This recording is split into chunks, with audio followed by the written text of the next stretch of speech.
So how do you want it to be? Are you gonna ask me questions or? Yeah, I mean, we can just talk back and forth, just have like a normal conversation. I'll just start with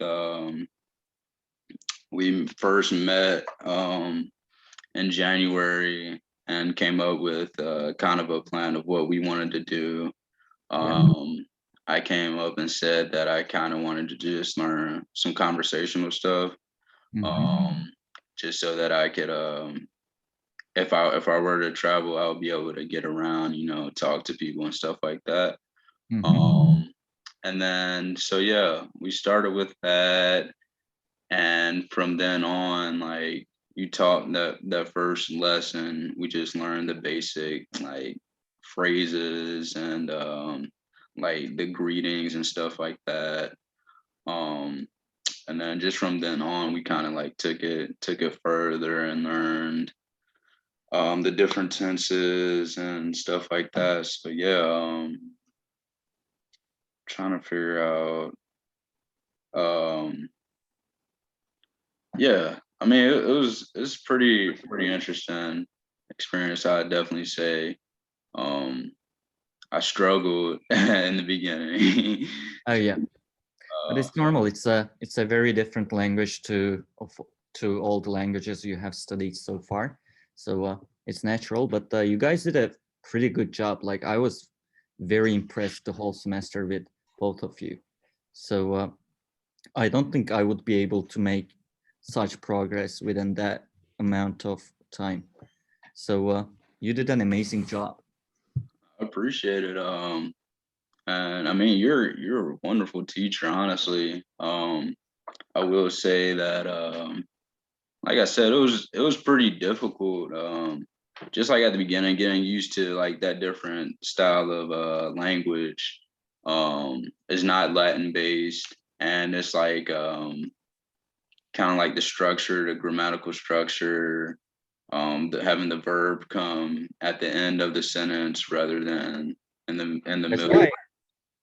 why when we first met, I mean, the first ever meeting we had, that's why I want to talk about the language itself, like how it's not a European language, and in fact it's an Asian language, so it's very different to all the Romance or Germanic languages or Indo-European languages in general.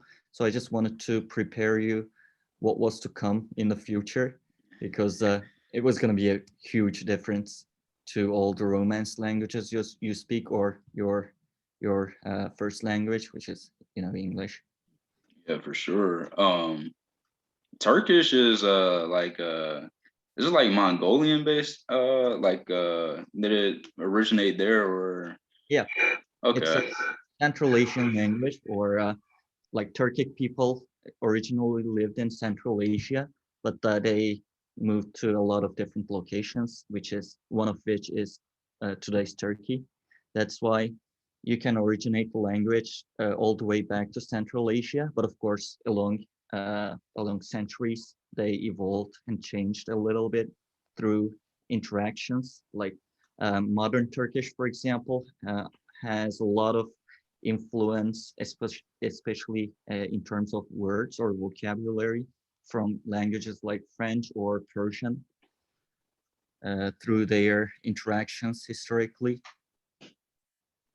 Yeah, But for yeah, sure. in terms of the language itself, I mean, the grammar or the structure, it's very similar to all the Central Asian languages. Hmm. Most definitely. Um, I want to get your opinion on something. What would you say like the hardest like from what we've studied this semester? What would you say the hardest thing to teach was like getting us to understand? Mhm.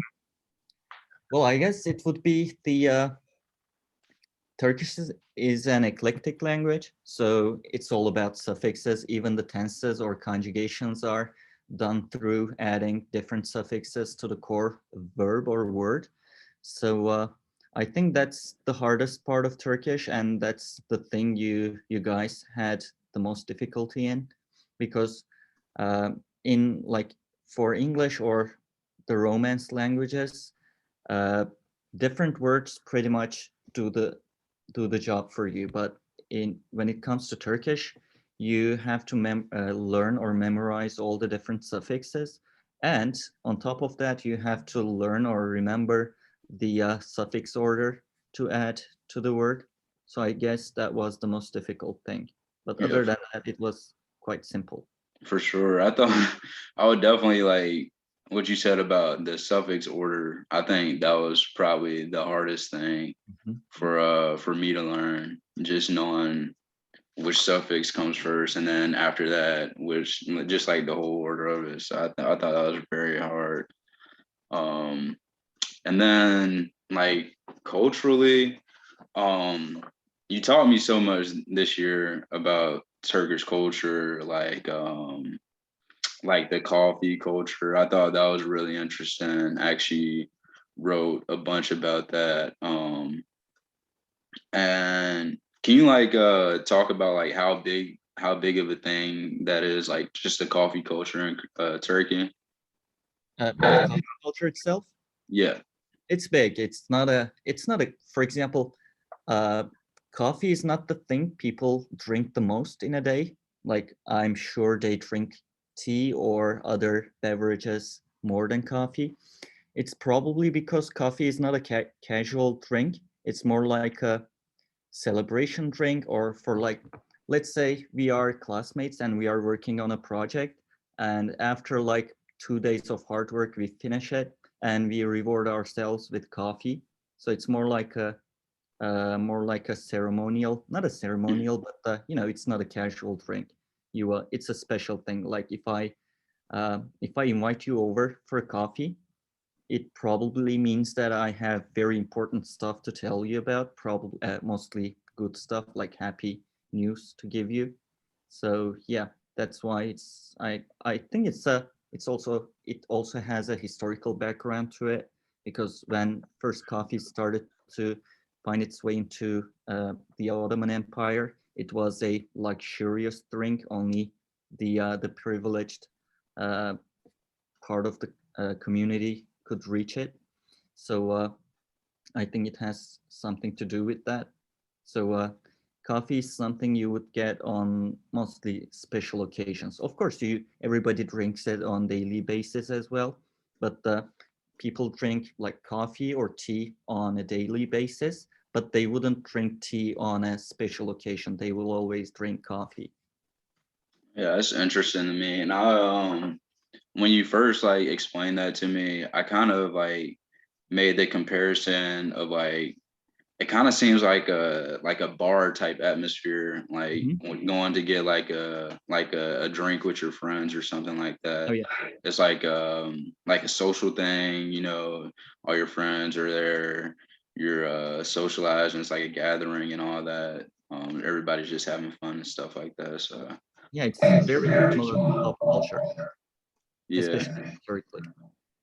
And also one funny thing about that was I thought it was funny when you said when you got here into the US that seeing a drive through at Starbucks was was kind of a culture shock.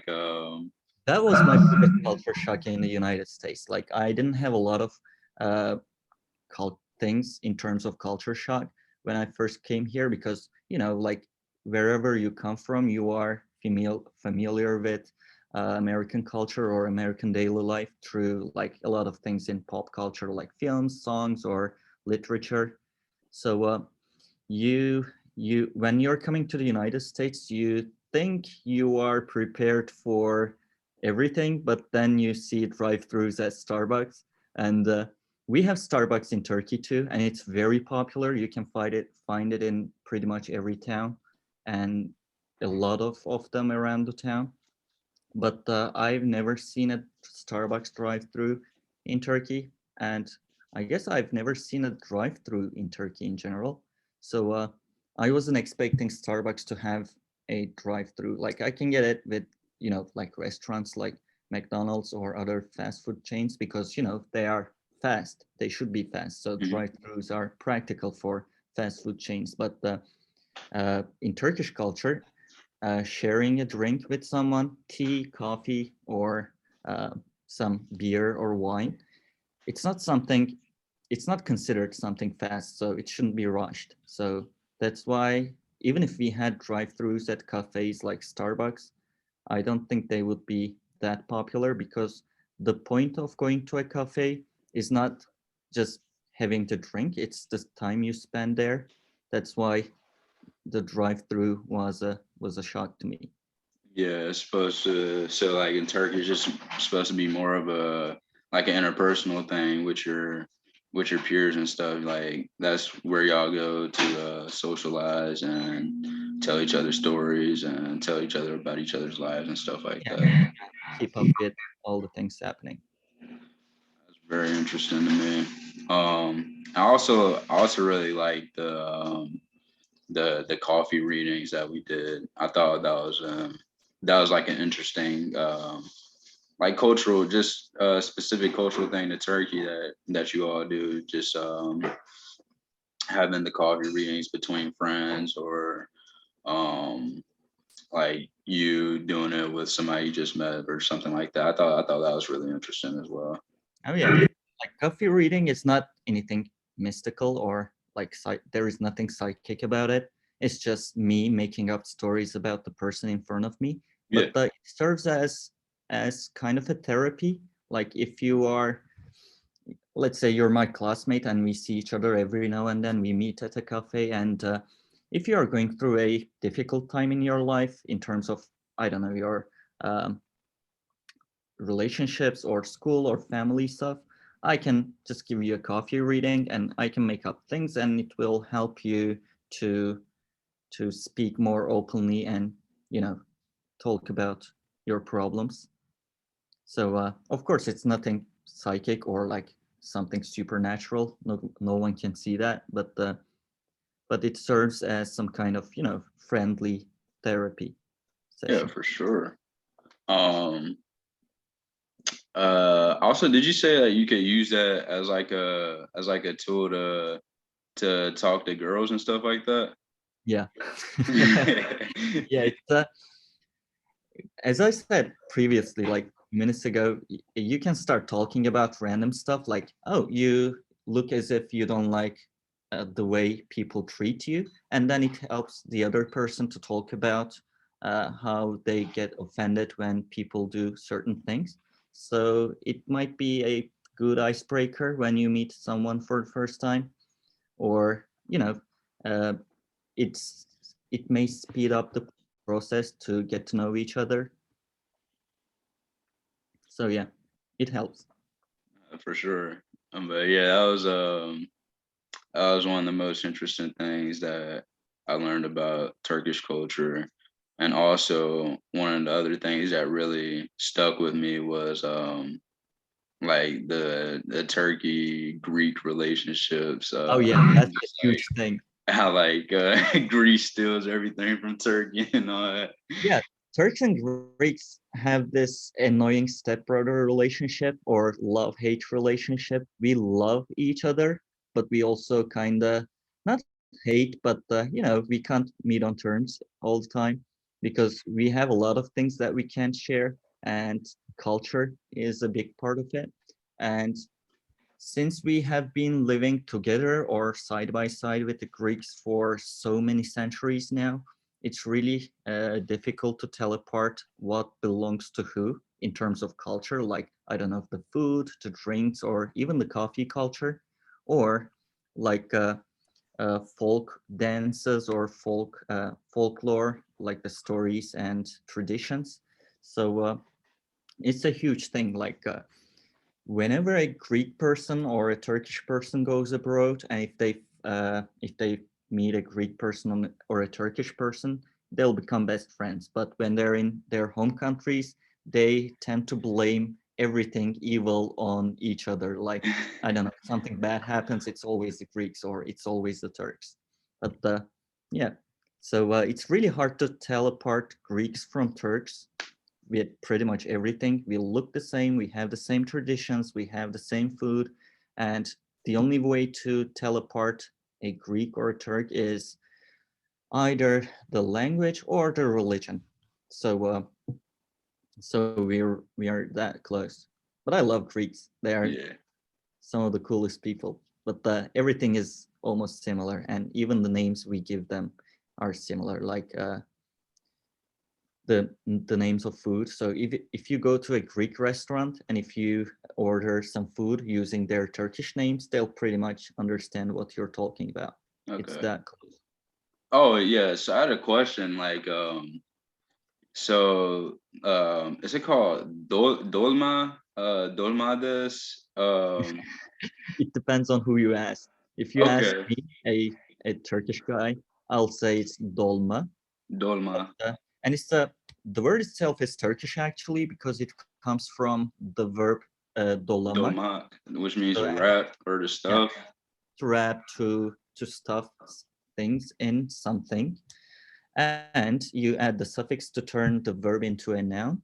And in Greek, it's called dolmades. And every now and then they serve it at the D Hall at the University of Richmond. Mhm. So they serve it with it under the Greek name, but it's yeah, it's most of the names are originally Turkish based because of the Ottoman history, because Ottoman history or Ottoman Empire was like ruling over a lot of different nations, and Turks and Greeks were two of them. Mhm. So everything that happened at the time, they came up with Turkish names. But after Greeks got separated from the Ottoman Empire, got their independence, they went through this, this Greekification period, coming up with Greek names for most of the stuff. So I think that's probably the result of that process. For But sure. yeah, most of the names or food names are either Greek with Turkish suffixes at the end or Turkish with Greek suffixes at the end. And baklava is definitely Turkish, right? Oh, that's very Turkish. That's 100% Turkish. There's nothing Greek about it. Okay.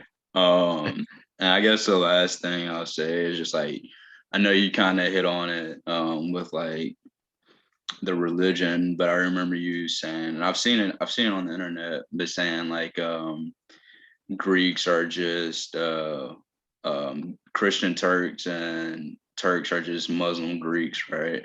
Yeah, that's pretty much. Gotcha. The similarity is not much. Excellent. Well, thank you again for teaching me this whole semester. I really appreciate it. Oh, thank you for teaching Turkish. I really loved it, and I hope uh, I was a good teacher or a good fellow classmate or whatever you call me. So Yeah, it's been a great pleasure for me. At first, I was kind of hesitant because it was going to be my first official teaching Turkish experience. And I was kind of hesitant, but right after we started, like even with the first week, every week I was coming to the classroom with great excitement, as if I felt as if I wasn't working. I was just meeting some of my cool friends to spend some time. So it's been great pleasure to me too. So thanks yeah. for choosing Turkish and giving Nah, me the opportunity. thank you. I actually felt the same way about it. Just I was the one class I was always excited to come to every week, just to learn something new. And then meeting with you and Corrado, um, you all made the class that much better because we just have that camaraderie between each other. So I greatly appreciate it, and I'll definitely be in touch in the future Oh yeah, sure, sure. for sure. Well, Thank you. thank you. Thank you for taking the time, and I'll talk to you later. Anytime. Yeah. Bye. Bye bye.